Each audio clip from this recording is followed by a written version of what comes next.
পক্ষে আমরা যতই বলি না কেন ওনার সম্বন্ধে ততই কম। স্যার প্রসাদ মুখার্জি আমাদের জন্য যা করে গেছেন পশ্চিমবঙ্গের জন্য, সে কিন্তু ইতিহাসে নেই, কিন্তু আমরা কিন্তু করিনি, আমাদের পড়তে দেওয়া হয়নি। ওনাকে যেইভাবে আমাদের কাছ থেকে সরিয়ে নেওয়া হয়েছে, তা যদি আমরা শুনি বা করি, তা আমাদের সত্যি জল বেরিয়ে যাবে। ওনাকে কেউভাবে আমাদের প্রাক্তন প্রধানমন্ত্রী জওহরলাল নেহরু পয়জন দিয়ে খুব অসহায়ভাবে মেরেছে।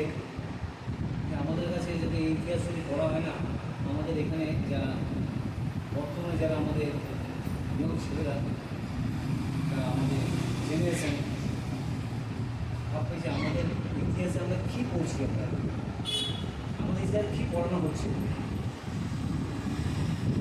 সেটা আমাদের আগের সরকার সেইগুলো পড়ে গেছে। ইনার সম্বন্ধে আমরা যা কিছু বলবো, মানে আমরা রাত্রিও যদি আমরা সারা রাত ধরে যদি বলি, তাও আমরা শেষ করতে পারবো না।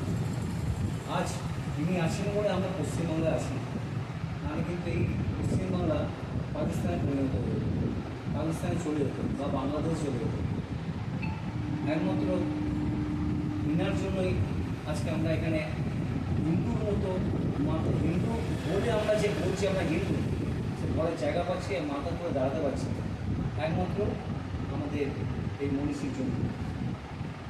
যাই করি না কেন, অতই কম আমি ছোটো বক্তব্যকে নিজে শেষ করছি। আমাদের মধ্যে উপস্থিত হয়েছে ভদ্রেশ্বর 2 নম্বর ওয়ার্ডের আর এক বুথ সভাপতি সৌমেন দাস। সৌমেন দাস মহাশয়কে পুষ্প অর্পণ করার জন্য অনুরোধ করব।